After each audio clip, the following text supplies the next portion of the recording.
Welcome to Influential Entrepreneurs, bringing you interviews with elite business leaders and experts, sharing tips and strategies for elevating your business to the next level. Here's your host, Mike Saunders.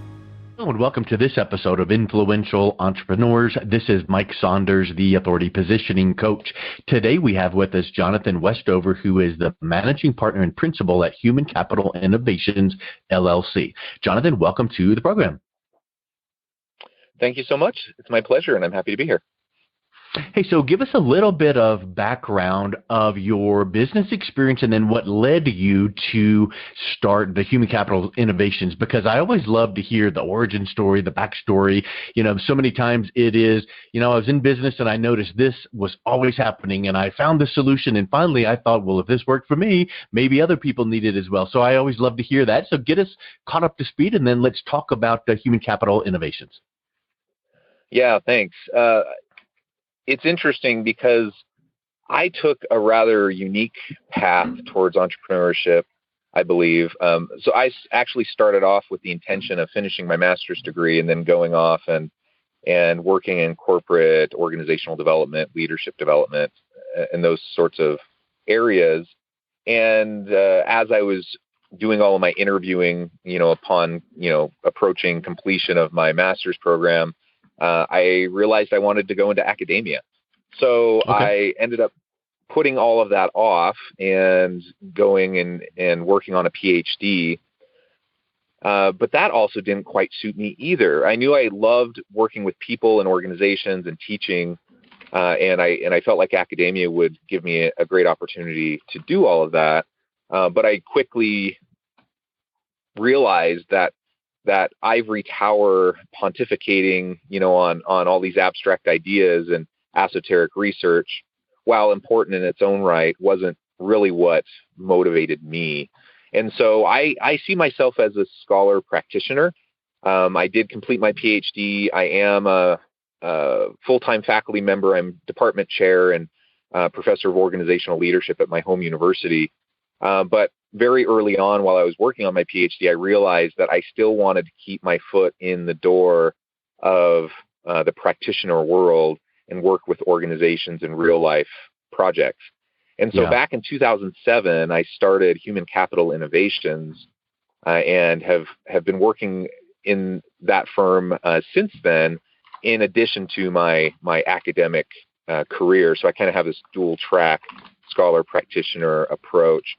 And really, the idea with Human Capital Innovations is to take all of the research-based knowledge and understanding that I gained through my scholarly research, but be able to succinctly distill it down to a way that will benefit all organizations and all organizational leaders across different types of sectors, industries, organizational types.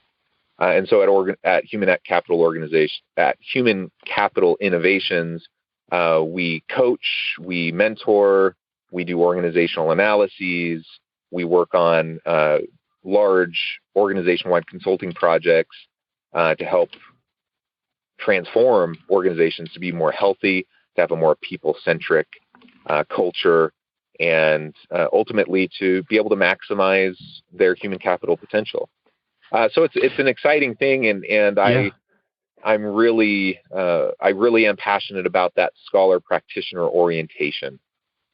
Yeah, I love that example too, because it's not like you said, not so much, I'm going to change my mind and totally do this and do a full 180 pivot. You just shifted a little bit and you kept one foot in one world and one foot in the other, and they really have good synergies. In fact, for the last 10 years, I've taught as an adjunct professor in marketing for 4 universities, and one of the ones I taught for a year on ground here in Colorado, and their business department prides themselves in saying our professors are what we call practicing professors.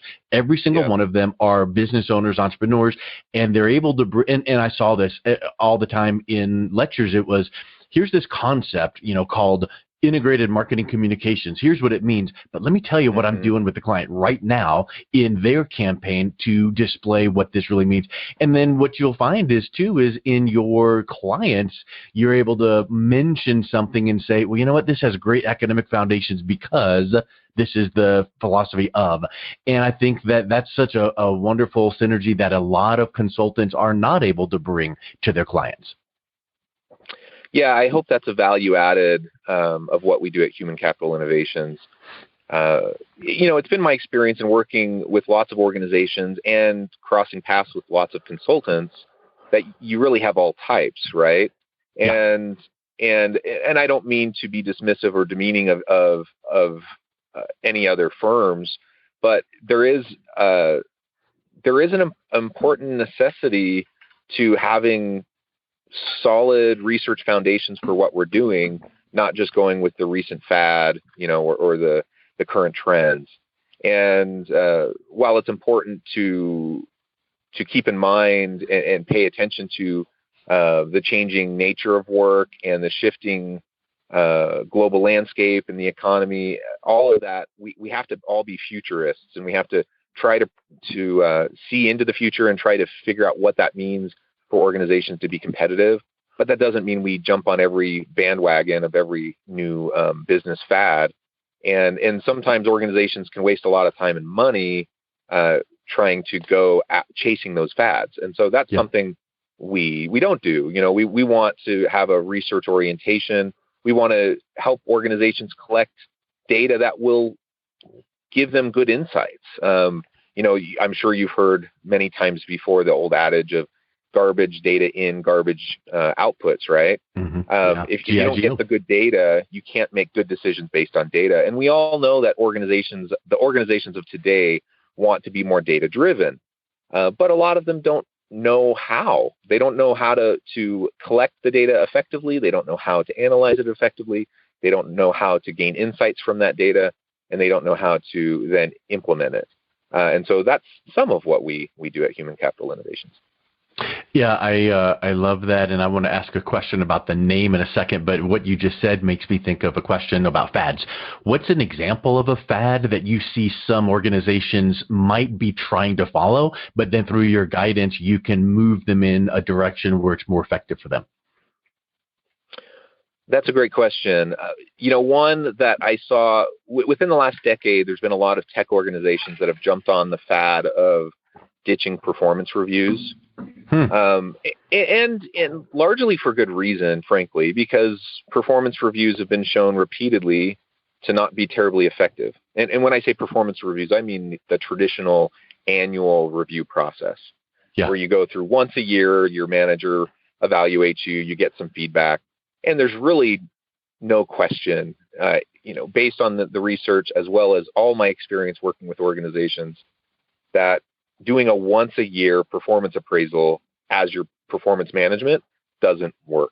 It has all sorts of flaws and actually can cause more problems than good. And so starting really about a decade ago, a bunch of the high tech companies started to say, we're just ditching performance reviews. Once an Adobe or a Google start to do that, then other people start to jump on that bandwagon. Without necessarily paying closer attention to what that actually means. And you and I both know that there's no way that Adobe isn't managing doing something. Yeah, they might not be doing it once a year, but they should be doing. It's kind of like makes me think about the way old management concept, managed by walking around. So it's if you're actually managing by walking around, whether that's walking through the floor or online Zoom virtual popping into people. But the point is, maybe that is a modified form of a performance appraisal, because you're going, ooh, that's a really good job you're doing right there. Hey, maybe if you just took this okay, good, we'll see you next week. And I think that it's like the constant never ending, performance appraisals. Exactly. And that's really what we've seen. And so when you see like an Adobe, they don't do the once a year performance appraisal because it's not effective, but they absolutely do performance management. They just have more real-time performance management. And the structured performance management is more frequent. So instead of once a year, they're doing it quarterly. and they're doing the more unstructured, impersonalized check-ins and those sorts of things. And we know that millennials and Gen Z employees love having the constant feedback. They love having the opportunity to grow and develop, and they like that more direct coaching. So, if an organization is just going to jump on that bandwagon and say, okay, no more performance appraisals, and they have nothing, then that's really dumb. That's not the intent. No, that's not the intent at all. Another fad, and not necessarily a fad, but it's one that I just caution organizations. And you may have read recently, there's more and more studies coming out about the impacts of open workspaces. That really took off, again, especially in high-tech firms, to have all these open workspaces, no offices. And there's a lot of reasons for that. And there can be a lot of good that can happen. But some recent studies out of Harvard and other places have demonstrated that it actually can reduce the amount of collaboration and innovation. And again, what's the one reason for that? What do those studies say the one reason? Because I know the one thing that I would say, but I'm not in your world, so I'm curious to see what's that one reason why maybe collaboration would not be where they want it to be. It's the idea that, obviously the idea behind openness is that people just bump into each other. And when people are constantly bumping into each other, collaborations will naturally happen. But what's being seen through the research is that actually people aren't. They're just putting on their noise-canceling headphones, working in their workstation. And that's what I was going to say. And they're just isn't it interesting? Screen. Yeah, you think like, oh, look at this open, and there's no cubes, but then here's these people coming and going, I can't even concentrate, so I need to put something on to cancel the outside and to focus on, maybe they're listening to classical music, maybe they're listening to easy listening, whatever they're listening to, it's what they want to hear, not all the hubbub, whereas the intent was, let's get people overhearing someone going, oh, that's a good point over there, I can help with that, but I think that you walk around and look around and go, earphones, and everyone's in their own little world. May as well just be in an office with the door shut. Yeah, and in some ways it's worse because when you're in an office with your door shut, at least people can, get up and take a stretch break and walk around the office and go knock on your door and pop in and say hi. But when someone's sitting there next to you wearing noise-canceling headphones, you may not be as inclined to disturb them. Now, I say that not to disparage open office space settings.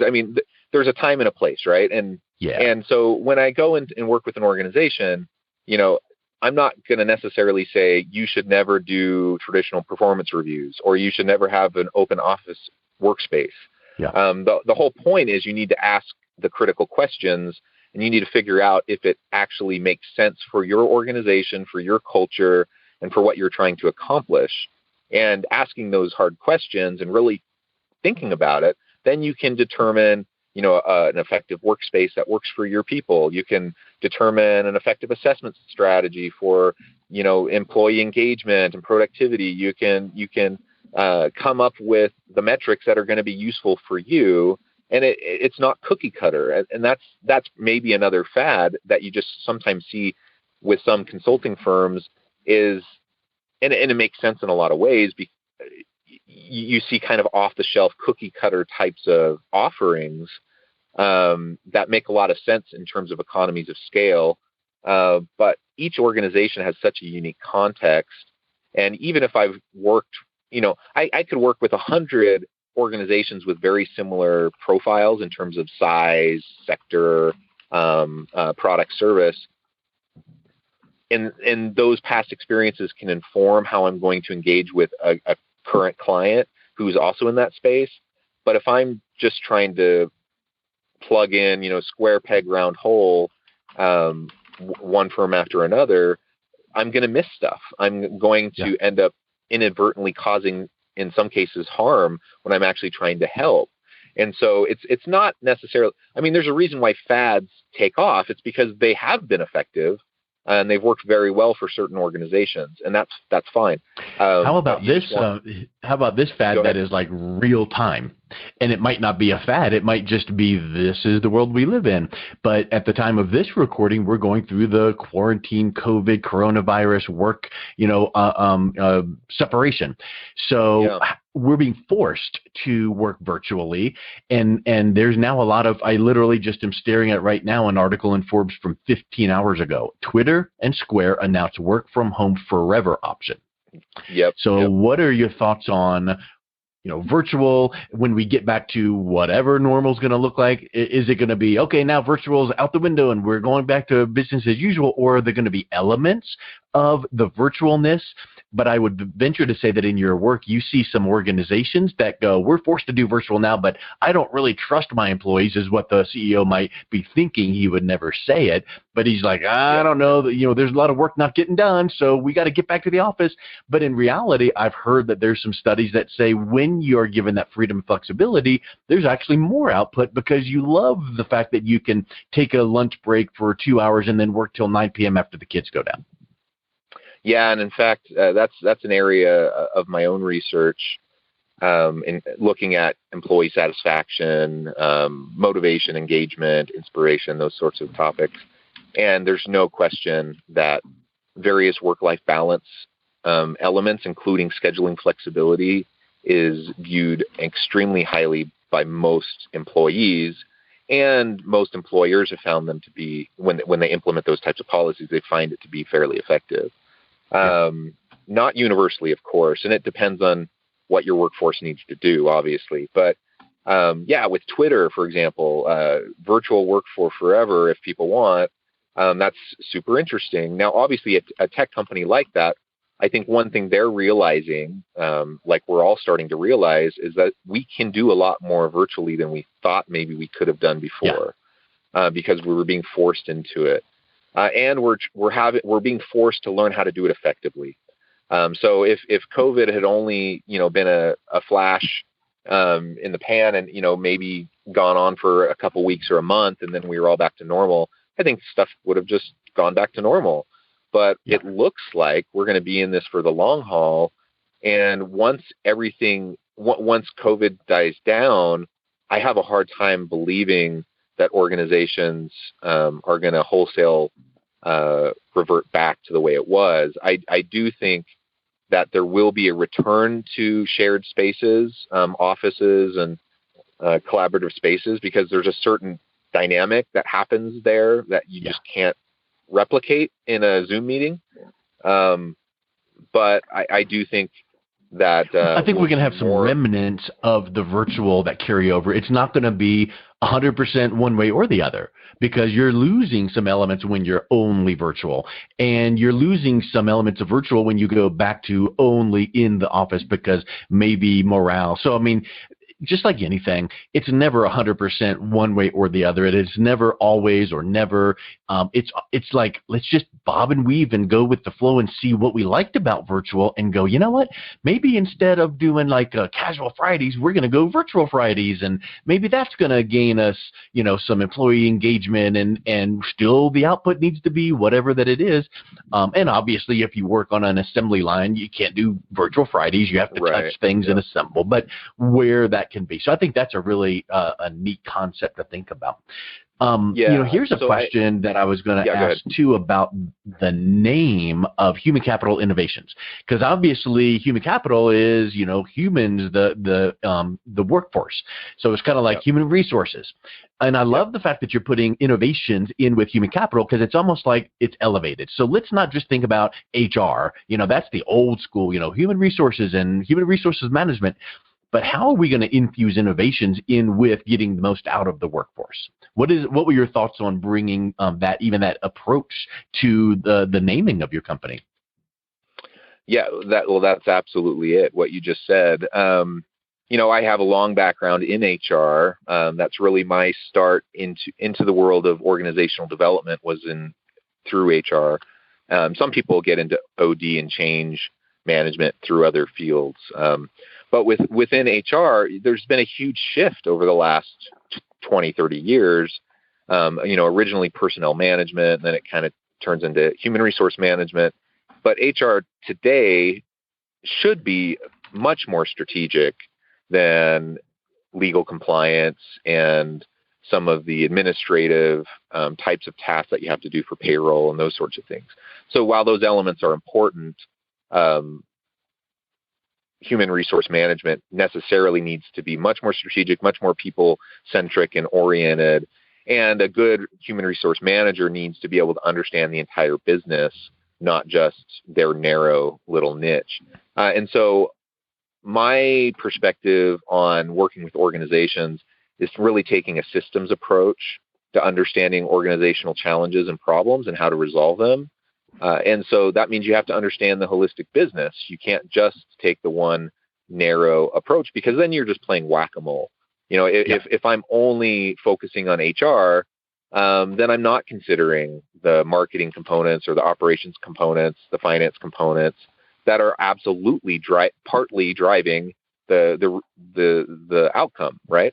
And so partly naming the company Human Capital Innovations back in 2007 was absolutely my mindset towards a more forward-thinking, futuristic type of an organization that uses systems thinking and design thinking to really think through all of the complex challenges an organization faces, and trying to take new, innovative, research-based approaches to addressing those problems. Yeah, I love it. That makes a lot of sense. It kind of reminds me of, you get a fancy name that people kind of go, what? Kind of cock their head a little bit, and it's like, oh, well, you know how in the old days you used to deal with HR and human resources management? Well, what we do is we elevate it by talking about human capital innovations. And you got to compare it, but it's not the same thing. It's got traces of, but I like how you take that approach. So let's wrap up with just what's the best way that people can reach out to you and see what types of programs and services and listen to your podcast and engage with your company. Yeah, great. I would love to have people reach out. You can get in contact with us by going to www.innovativehumancapital.com. And there you'll see all of our various offerings. We have a lot of free offerings. If you go to our research tab, you'll see a whole range of types of free research that's available for any organizational leader to start utilizing, including webinars, including podcasts, including research briefs. Did I lose you? Nope. Research briefs? Oh. Yeah, I'm sorry. Research briefs, and there's a wide way to interact. You can also contact me directly, either through the website, or you can contact me directly at jon.westover, WESTOVER, @gmail.com. And I'd love to set up an initial call just to have a discussion, and then we can schedule more meetings after that if you deem appropriate. Perfect. Well, Jon, thank you so much for your time today. It was really fun talking with you about your company. Yeah, it was a pleasure. Thank you so much.